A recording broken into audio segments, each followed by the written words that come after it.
Welcome back to Unbroken Stories, the journey to recovery. I'm your host, Nico. What up? And I'm with my lovely Ace Boone Coon. Oh!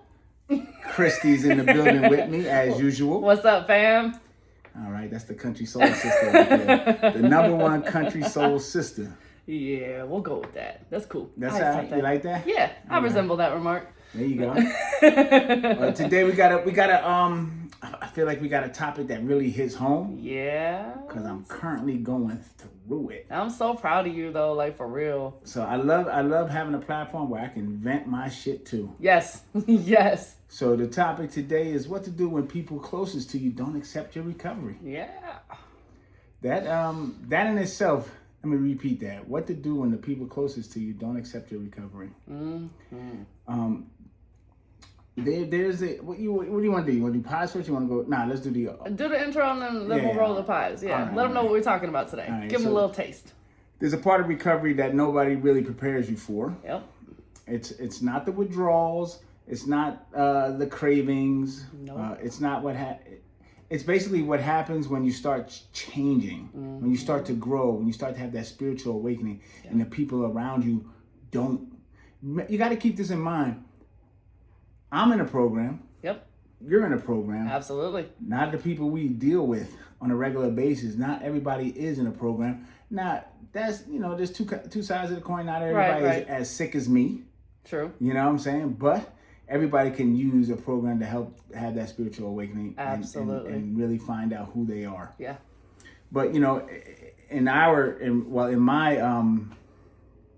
in my story, I get clean, I start doing the work, I begin to grow into someone, that's different, and someone who's healthier. Absolutely. And instead of support, sometimes it's met with resistance. Yep. People question you, they doubt you, they treat you like you're still the person you used to be. Even 38 years later. 38 years later, they still think I'm Nico the crackhead. All right, that's crazy. I haven't touched crack in 38 years. Yep. So let's applaud that. Yes. Let's applaud that. My guy. Yeah. 38 years is a long time. Oh yeah. But today we're gonna be talking about what to do when the people in your life don't accept or don't understand your recovery. Yeah. And how do you stay grounded when your environment hasn't changed? How do you deal with the hurt? Yeah. How do you deal with the rejection? Woo. How do you deal with resentment? That's heavy right there. And how do you keep moving forward without losing yourself, like in the process? Yeah. Like how do you move forward without losing yourself in the process? This is what Unbroken Stories is about, journey to recovery. And this one here is a little personal to me, you know. So that's what we're gonna start off with pies. I'm gonna let you rock out first. All right. So pies. All right. So physically I'm good, except for these roots. Oh Lord. She popping those grays right now. Man, they bugging me today. Can I zoom in on that? I can't really zoom in on that. Trust me when I tell you there's some salt and pepper up in there. That's because you drive me crazy. I'm just saying. Like 85% of these grays are his fault. No, I'm just playing. I'm playing. I've been known to do that. I've been known to give some people grays. You think? But no, physically I'm doing good. Intellectually, still plugging away at school. Got my 2 new classes that started, which is research methods of psychology and perspectives of addiction. I am so stoked about that class, like really, truly. Perspective of addiction. Yeah, and a lot of things, because obviously we know like all the 12 steps are rooted in AA, Alcoholics Anonymous, because that was like kind of the founding program.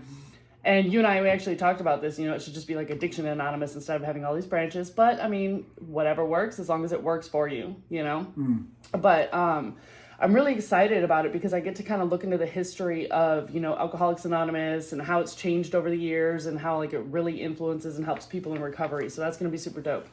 Really excited and looking forward to that. Emotionally, I'm good. Still, working my steps. I graduated to step 3 this week and went, okay. Yeah. She's a big stepper, the high stepper, murderer.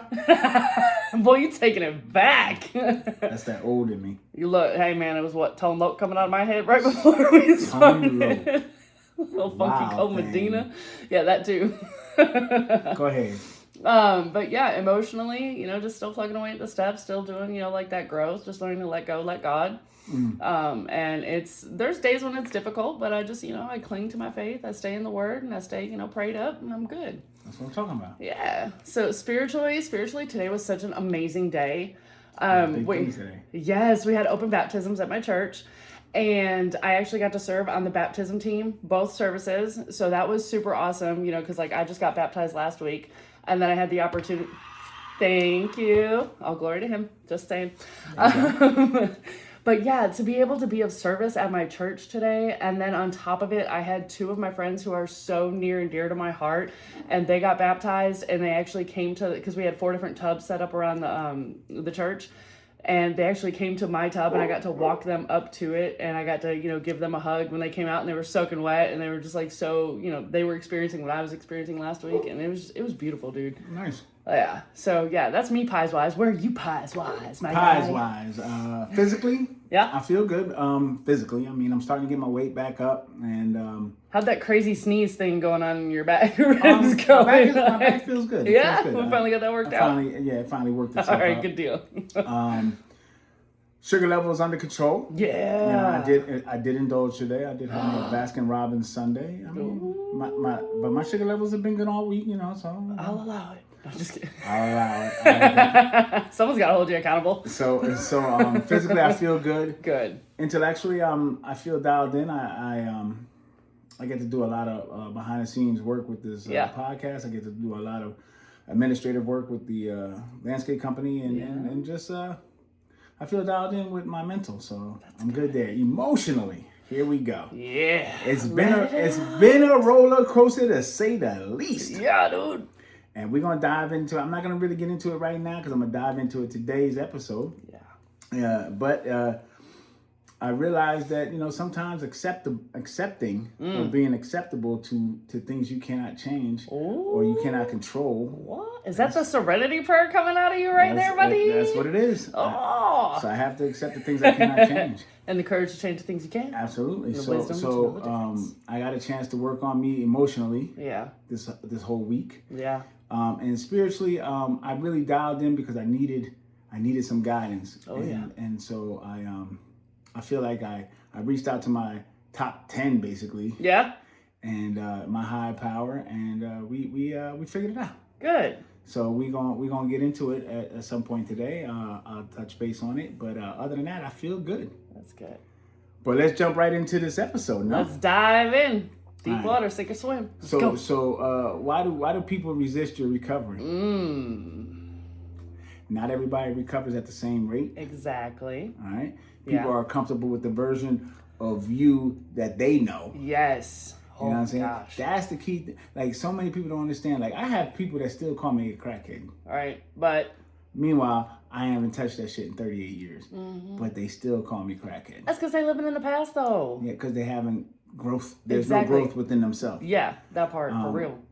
And that part of it is what makes them look at themselves. Yes. Your growth will make the person close to you or people around you to have to force them to look at themselves. Oh, yeah. So that's two. And then some relationships were built around dysfunction. No matter whatever way you slice it, it's gonna be dysfunctional. So there's just some people you can't change them, and they can't change you, and it is what it is. It's dysfunctional.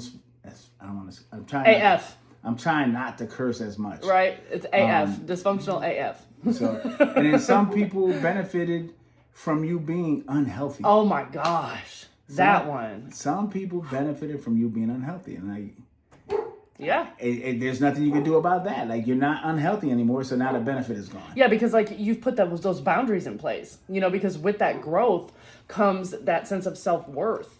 And the things that you accepted and the things that you allowed before when you were in addiction, and you had zero, what's to give.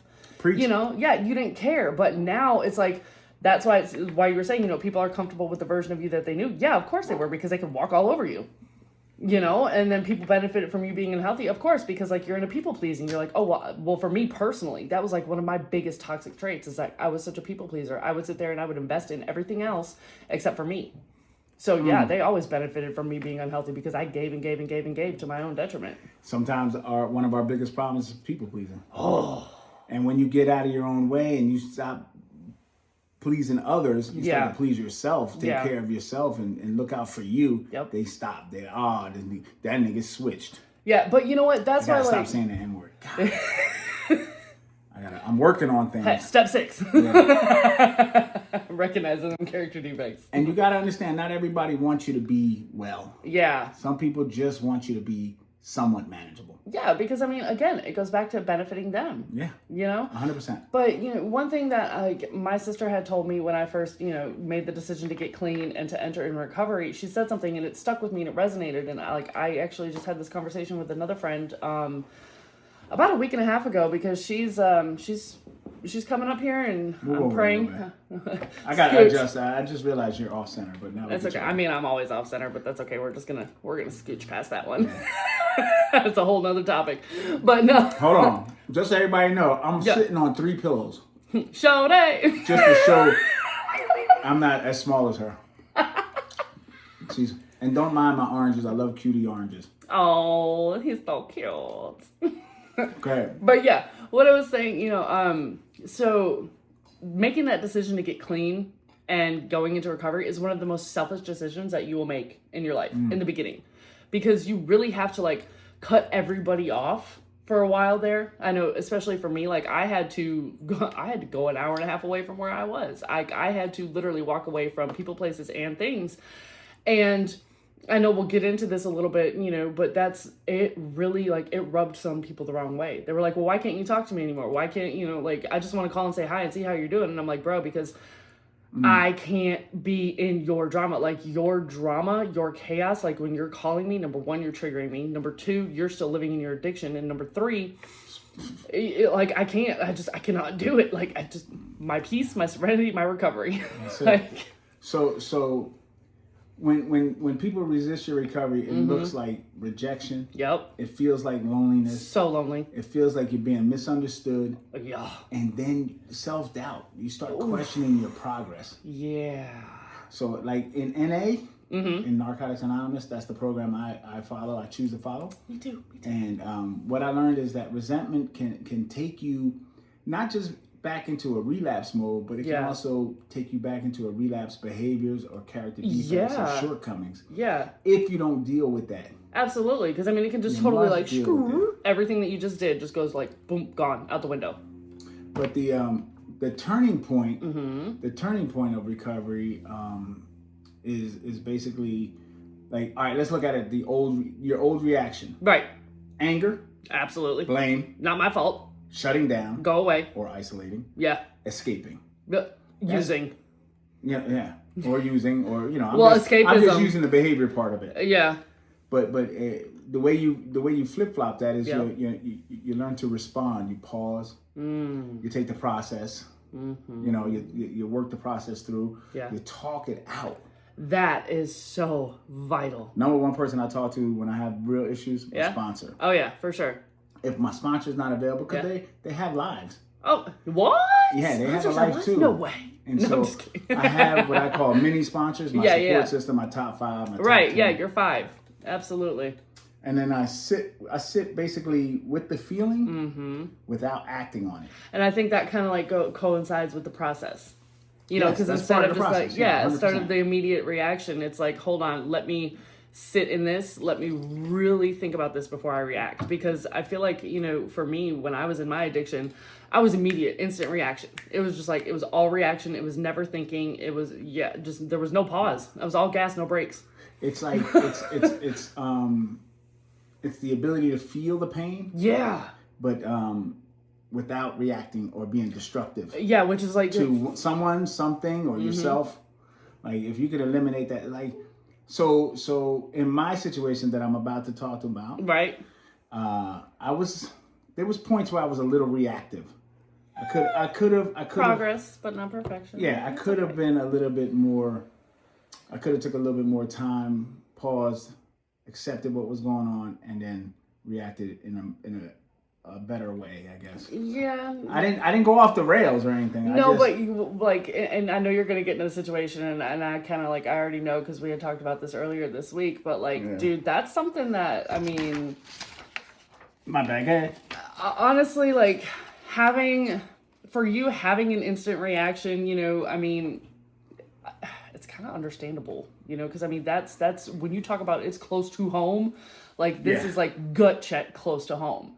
So, but, you know, to your credit, you did, you know, I did talk about it. Yeah, you talked about it, you paused, you processed, because I remember when we were talking about it the other day, you even said, you're like, you know, I don't want to respond yet. Like, I really want to sit here and I want to think about this for a little while because I don't want to go into this the wrong way and basically kind of like ruin everything that y'all have rebuilt. But I'm gonna let you get into it. Sorry, stop. I'm gonna stop. So you know, part of resentment and letting go is acknowledging the resentment without feeding it. Yeah. Without putting any more of your own personal into it. Yeah.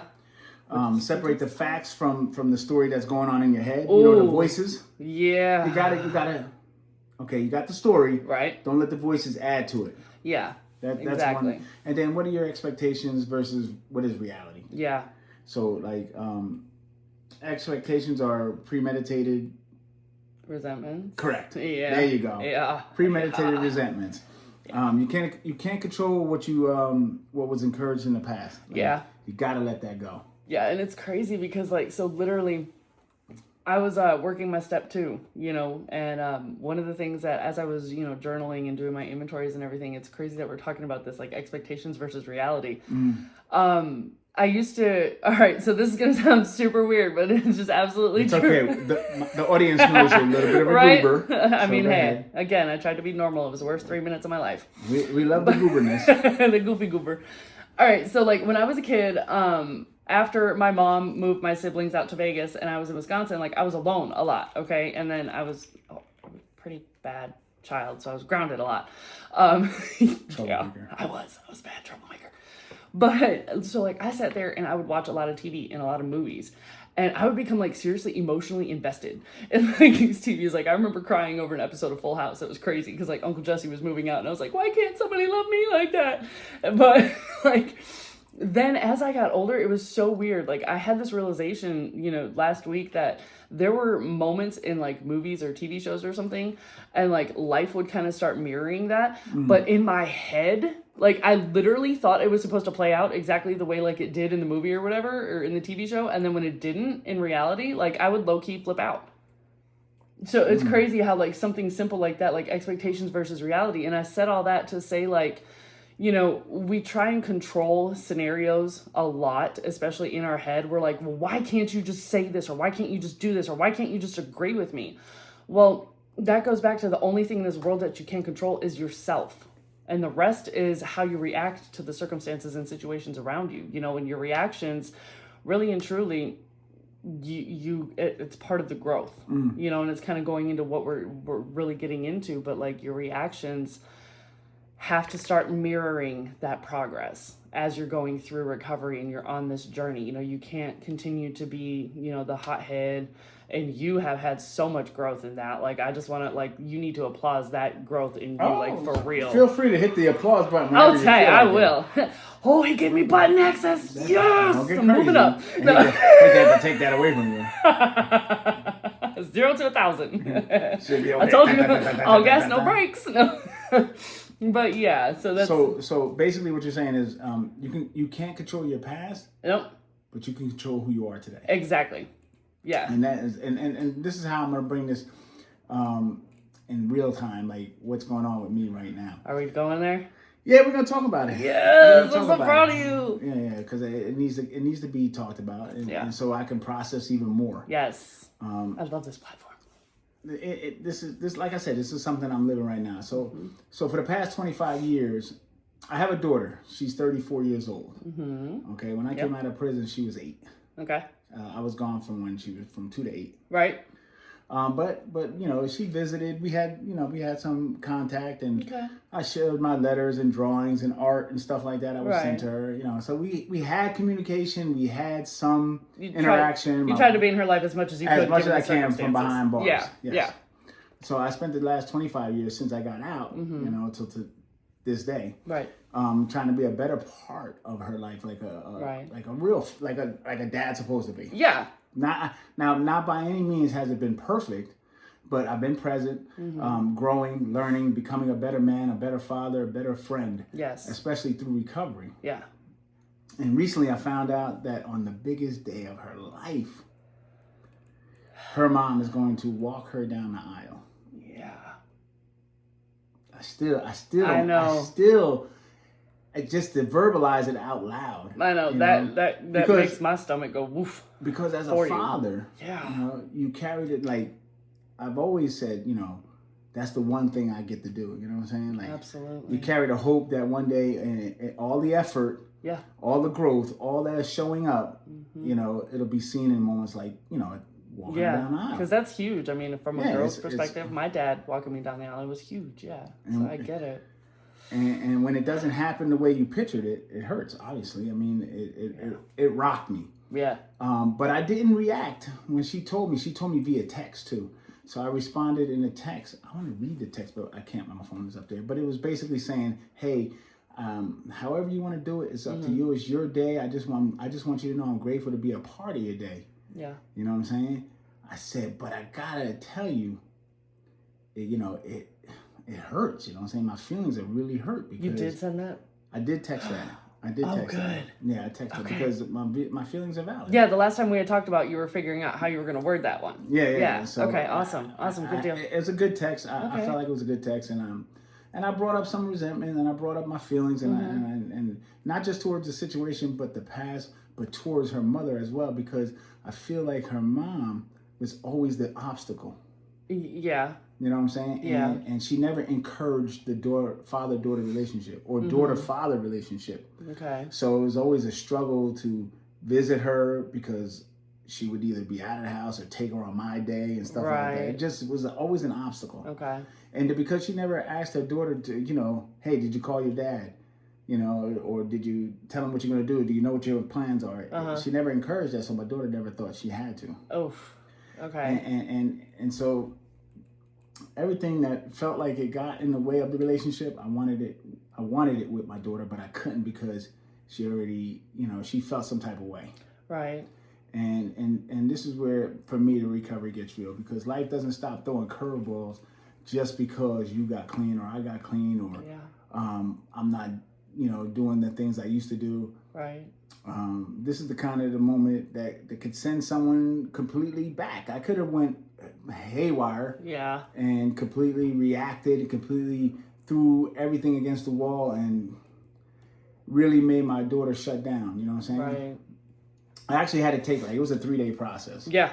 I actually had to take a few days to just really, I didn't text her that same day. I texted her a couple days later. But I mean, that's okay. However long it takes you to process. And I want our listeners to know that. Like, however long it takes you to process it, that's okay. Like, there's no timeline on this. Do what is healthiest for you. So the long story is my daughter's getting married in Portugal.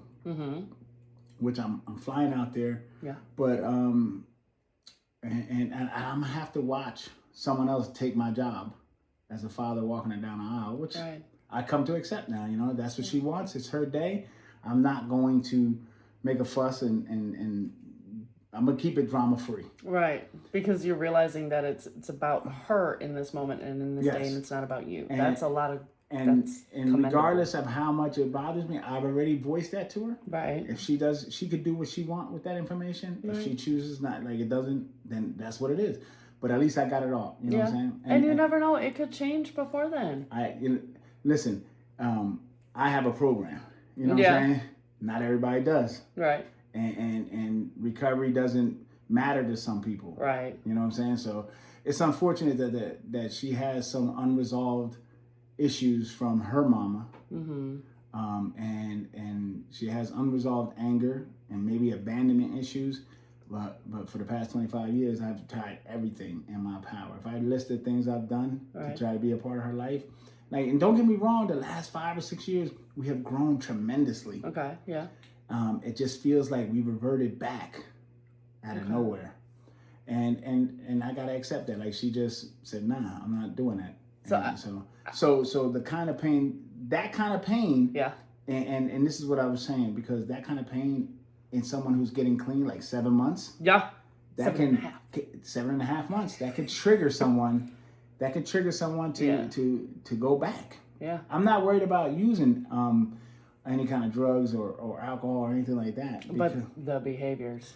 But the behaviors, I can easily react to, be reactive. Yeah. Anger, rage, I can cause pain and hurt.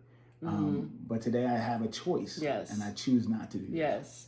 And that is a big step for me, because in the past I would have been very reactive. Yeah. You'd have been that guy. I would have been F you, F your mom. Your mom did this to you. She brainwashed you. You're all screwed up. And I would have just threw more fuel on the fire and caused so much more hurt on a month before her special day. Yeah. And then when she's there, she's going to be like, I'm glad I am. And then, I'm glad that happened so I can not have him be here, because it would have just been a bit more. But we talked, and she said, I'm glad that you're going to be there. I'll see you when you get there. You know what I'm saying? It's going to be great. And I said, yeah, I'm with you 100%. I want to throw something out there. Go ahead. All right. So you're reworking your steps too, or you're working your steps, right? Correct. Like you're about to be on step 4? Mm-hmm. Okay. So you know how you were just talking about, like, maybe she still holds on to some things, like some resentments and some angers and stuff like that? Uh-huh. Did you ever think about, like, when you get to step 8 and you go to, like, make those amends, like, you guys could possibly talk about it and maybe work out some of those things? I'm 100% going to do that. Yes! I'm 100% going to do that. Doesn't mean it's going to be received. Right, and that's the thing, like, absolutely, but it ain't we have for to her. let everybody know that, like, when you get, like, for those of you that are in recovery and working the program and working the steps, like, I want you to say that again. What did you just say when you get there and you go to make amends? It may not be received. Okay. And that is the thing about, when you get there and you're making those amends, you're not doing it to get that reaction. You're not doing it, for their satisfaction. You're doing it for your satisfaction, for you to be able to release that, so you can have that clear conscience and say, hey, I messed up. I'm sorry. And all I can do is ask for your forgiveness, and all I can do is ask for your, acceptance of it, but it's not guaranteed. But it is a good way to work out some of those things like you were just talking about. And so to add to that, it's like, the way I see it is, my emotions, it's a garbage can. It gets full. Yeah. And if you don't dump out, if you don't do your dump out, you're going to overflow. Oh, yeah. So it's like a Coke bottle when you shake it up and shake it up and shake it up and it gets pressure and jump. It's called eruption. Yeah. So when it comes to emptying my garbage can, now, if my garbage can was full when she told me this, it would have been garbage all over the place. Because I didn't have no room. I couldn't put her garbage in my can. Exactly. It's not empty. Yeah. So, and I understand that when I do amends, not everyone's going to be, receiving of that. They'll be like, yeah, cool, thanks. Get out of here. Get the fuck off. Go smoke some crack. You know Whoa, yeah. Like, they're just going to be, some people you're just not going to reach. I know it. And that's okay. Exactly. Don't beat yourself up, because they still have unresolved issues. To me, the amend part is to help you to get through the past hurt, the past pain, and all the things you caused. And hopefully, some people will take it in stride and say, hey, water under the bridge. Let's move forward with our life. And I hope that, that's what me and Angelica go through. Yeah.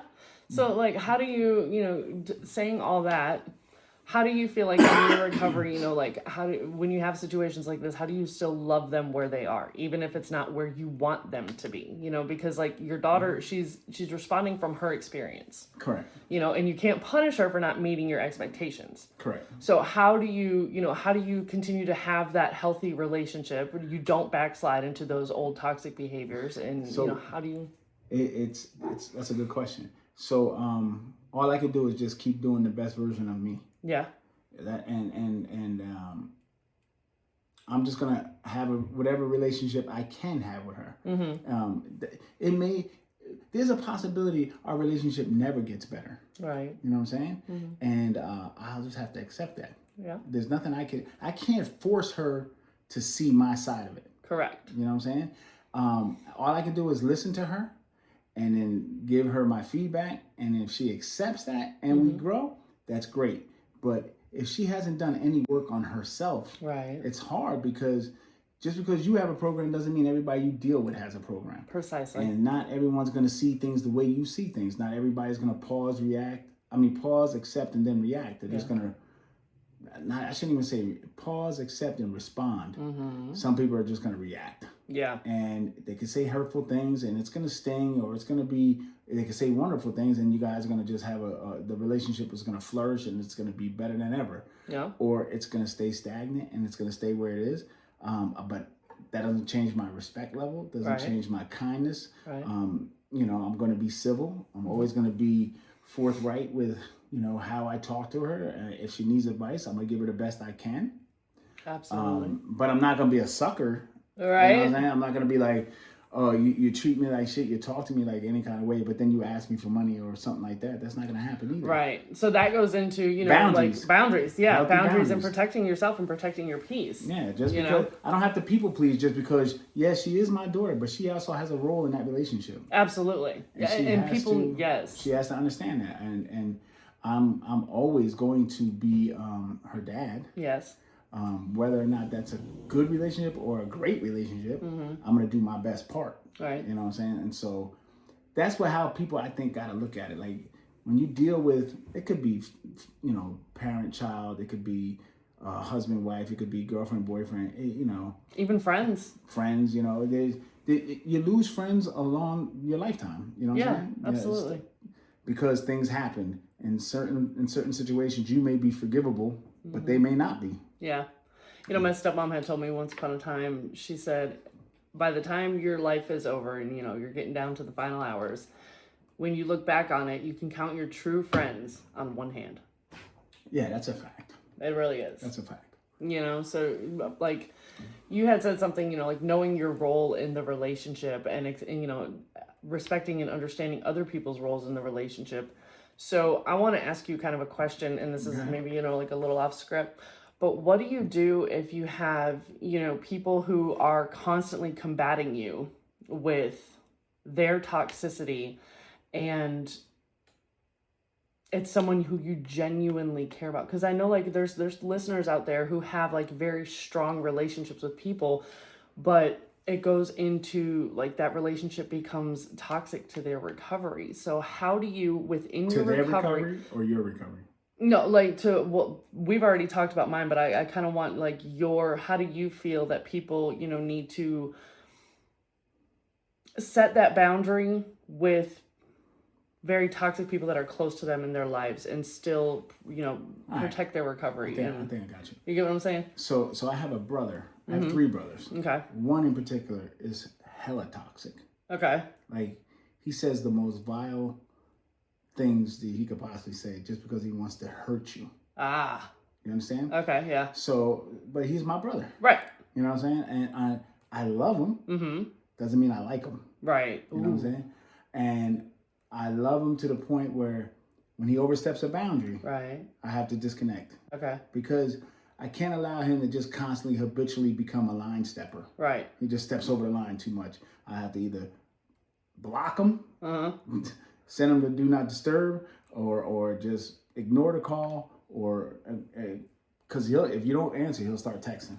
Right. Like, and his texts are crazy, you know. And so, in a situation like, healthy boundaries is one thing. Mm-hmm. That's how you can keep, you know, like, everybody isn't meant for you. Yes. Unfortunately, family is family. Yeah, but you can't choose them. You know, every person is going to be lined up with your spirit. Right. And if that's the case, why lower yourself to be accepted? Yeah. So I would just, like, pick and choose and choose wisely. Like, okay, is this guy, is he going to like be someone who is with me in my trajectory upward? Yeah. Or is he someone that's going to combat every time I try to go up, or he's going to knock me down? Yeah. And if that's the case, why am I putting myself around him? Yeah. People, you know, the people you surround yourself, they're either going to give you wings and help you soar, or they're going to be an anchor and they're going to drag you down. Yeah. I always say, like, even in the rooms, like, there's people, like, most of my friends are people in recovery. Right. And there's 2 types of people in the room. People I want to be like, and people I don't want to be like. Yeah. And when I see it, like, I'll respect you and greet you, and we could be civil in the room. Right. But outside the room, I don't fuck with you. Right. You know what I'm saying? Because the way you live isn't parallel to the way I live. So why would I, just because? Yeah. Yeah, I don't want to be. We don't have to be friends. right? We can be civil, but that doesn't mean like we gonna have respect for one another. Absolutely, because that's what we do. I don't have to partake with the bullshit with you. Exactly. And if that becomes a problem, then I don't have to fuck with you at all. Yeah, because it's like I always say, 3 things that are non-negotiable: my peace, my serenity, my recovery. And if anybody threatens any one of those, that's when I'm like, bye. Gotta go. Deuces. I'm done with that. Yeah. So you learn to love people where they are. Mm-hmm. You know what I'm saying? Like you learn to love people where you are. My daughter was is responding from her experience. Yeah. Whether it be from her mom or her boundaries she set up or her thought process. Right. So I don't punish her. You can't. For not meeting my expectation. Yeah. You know what I'm saying? I thought, like, when I told her, she'd be like, oh, well, Dad, you know what? I'm going to go ahead and put you in. You know? That wasn't for that. It was just like, yo, I just want you to understand that really hurt. Yeah. You know what I'm saying? But she did react negatively.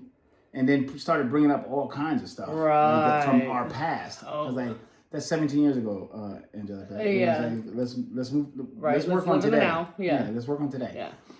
I just want you to know my feelings was hurt. It's exactly. cool. Yeah. I'm cool. I just wanted you to know that. Mm-hmm. But whatever your choices are, I respect them. Exactly. I don't have to like them. I don't have to like them. But I do respect them. Yeah. And so that we can move on. We don't have to go back and forth and be angry with one another. Yeah. And then also, I have to stay consistent with who I am today. Yes. If I flip flop for her, you're gonna flip flop for anybody. Yeah. So it's like and she is a major person in my life because she's my first child. Yeah. And I love her dearly, but I also gotta let her know, like, you don't have the right to be vindictive, or you don't have the right to hurt me. Yeah. I have a right to say something about that. Absolutely. And I feel like, that's something that we definitely need to make sure that we set that boundary and set that level of expectation within ourselves. Like, look, I know I've caused you pain. I know that I have said things and done things that have hurt you. I know that my actions, even the ones that weren't directly at you, my actions have had an effect on your life. But that's not who I am anymore. Correct. And it's like, I'm sorry, but guess what? Like, you can continue to throw that in my face if you want to all day, but that doesn't mean I'm going to sit here and listen to it. No, or I'm not going to let it affect me. Exactly. You're entitled to your opinion. Yeah. And if that's how you feel, that's how you feel. I felt like my actions showed you more. Yeah. But and throughout the years of consistent actions. Right. But I don't have to argue my point of my recovery. You know what I'm saying? Like, once you start trying to defend your recovery. Yeah, you don't have to prove your recovery to anybody. Like, you really don't. That's crazy. Like, trying to prove I'm better, I'm this, that just makes you sound like you're not. Yeah. So it really does. And I don't have to become lesser. How do I say? I don't have to become a lesser. You don't have to dim yourself. Yeah, I don't have to put my light down to feel accepted. Exactly. You know what I'm saying? I don't have to shrink. That's a better one. I don't have to shrink myself to feel accepted. No. Once I do that, then I lose my peace. And, yeah. and I'm here to protect my peace, like you always say. Yeah. So, and I feel like that also, like, that kind of backtracks you on that growth. Like, if you're starting to dim yourself, if you're starting to shrink yourself and you're not, standing tall in your recovery and your accomplishments, because whether people want to accept them or not, like, one day, I don't care if you've got 1 day, 100 days, or 50 years, like, any amount of clean time that you have and any progress you have made in your recovery, cherish that. Because there are some people out there that, they can't even take that first step. So do not ever dim that down. Do not ever discredit anything that you have done and anything that you have accomplished. Like, you keep going forward. That's right. Working on you. Because acceptance at the cost of your recovery, that's too expensive. That's way too expensive. Yeah. Like, there's some people that, I'm not buying that. Because, I can't afford that. I've said it a long time, like, I have another relapse in me, but I don't know if I have another recovery in me. You know what I mean? There's so many people that they relapse and they don't come back. And that scares the hell out of me. That's a fact. So it's like, factual. I have another relapse in me, no doubt. And that's may not make it back. Exactly. I may not make it back. And that's what keeps me, just for today. Today I will stay clean. when you can grow through the pain. Yes. When you can grow through the pain, I think that's like the emotional sobriety. Absolutely. That's how you stay clean emotionally. Yeah, and that's honestly, I feel like the emotional sobriety and like getting clean emotionally is way harder than kicking the drugs. Yeah, when you can grow through the pain, yeah, that's when real recovery yes. is tested, and that's when you can really see the growth. Yeah, like when you can like it brought me to tears at some points in the last couple of days. I believe it because did. Yeah. I really thought we had grown to a point where this wouldn't even be an issue. Yeah, but we wouldn't even have this discussion. Right. But I also know that like things, anything could trigger my daughter or my ex. You know what I'm saying? And True that. And so I must have done or said something that triggered it. And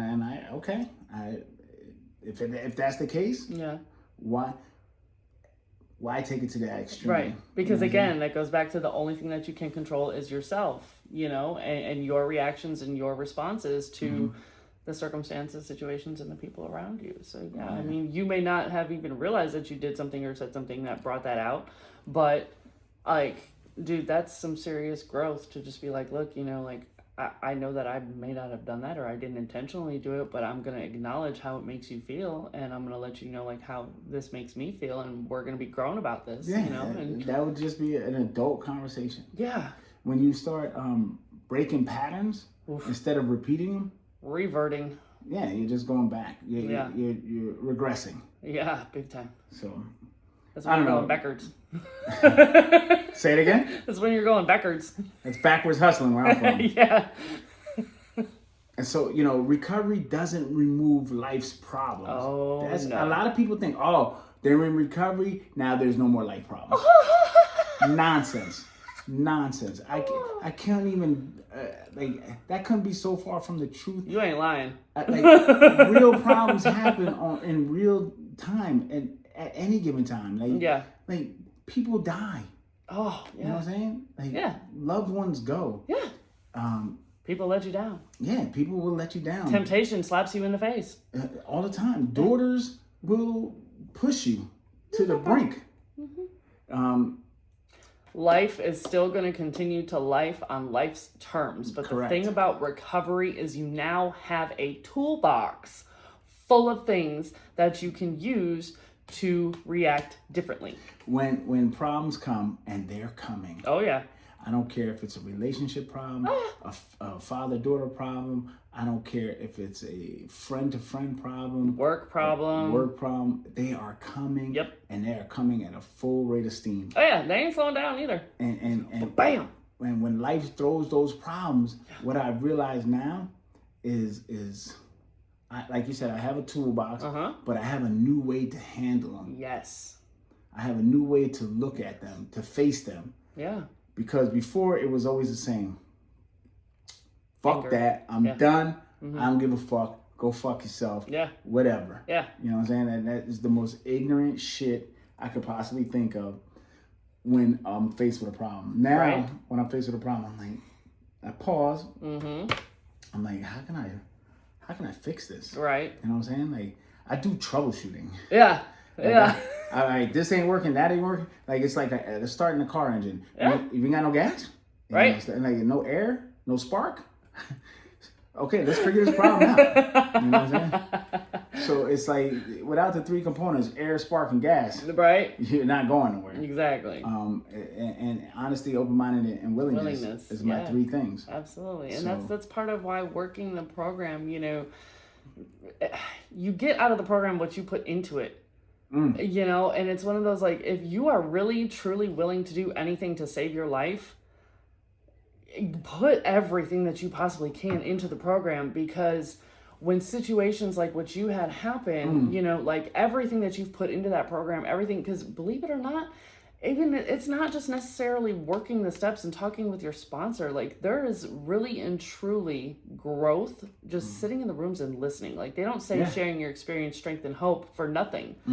It's I always get something out of the rooms, you know, in every meeting. And that's why it's like, dive in. What have you got to lose? It only hurts for a second. Exactly. Just rip the Band-Aid off. So I tell people all the time, like, even if you just say, hey, my name is Nico and I'm an addict. That's an acknowledgement. You know, that's admitting. Yeah. Step one. Yeah. You already know your life is unmanageable because you're in the rooms. Exactly. Like, normal people don't go to rooms. No. People who got their shit together don't go to rooms. No. You know, maybe they go to a therapist, try to get some other shit out. Right. But they're not in the rooms because they got their shit together. I guess.